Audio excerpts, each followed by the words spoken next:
नमस्कार विद्यार्थी मित्रांनो, आज आपण मराठी बोधकथा पाहणार आहोत। शालेय परिपाठ व इतर बोधकथा स्पर्धा यांच्यासाठी छोट्या समजतील अशा उमजतील अशा काही बोधकथा आपण घेऊन येत आहोत।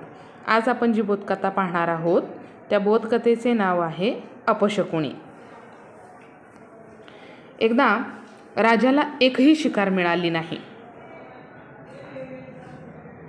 राजाने विचार केला की आज सकाळी मी एका शेतकऱ्याचे तोंड पाहिले व त्यामुळेच मला शिकार मिळाली नाही असा राजाचा समज झाला व राजाने तो मनात ठाम ठरवला।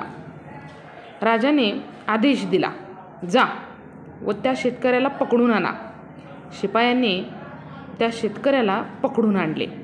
शेतकरी खूप घाबरला व त्या शेतकऱ्याला त्या शिपायांनी दरबारात उभे केले व राजा म्हणाला, सकाळी सकाळी तुझा चेहरा पाहिला त्यामुळे आम्हाला शिकार मिळाली नाही, हा आमचा अपशकुन झाला। त्यावर शेतकरी काहीच बोलला नाही। तू दोषी आहेस, त्यामुळे तुला फाशीची शिक्षा देण्यात येत आहे। आता मात्र शेतकरी मनातून घाबरलेला असतो, परंतु तो विचार करतो की इथं बोलून चालणार नाही। तो बुद्धीचा वापर करतो व थोड्या वेळाने विचार करून म्हणतो, महाराज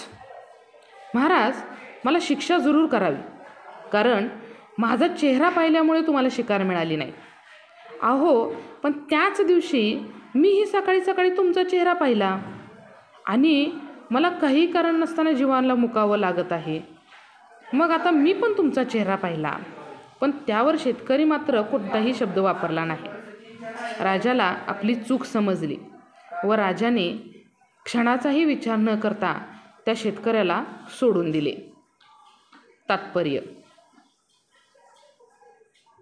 अहंकाराने आणि भ्रामक समजुतीने कोणत्याही चुका करू नका। धन्यवाद विद्यार्थी मित्रांनो। अशाच छोट्या छोट्या परंतु सुंदर समजतील अशा तुम्हाला लिहिता वाचता येतील अशा बोधकथा आपल्या चॅनलवर तुम्हाला नक्की पाहायला मिळतील। जर आपणास आमचे चॅनल आवडत असेल तर लाईक करा, शेअर करा आणि सबस्क्राईब करायला विसरू नका।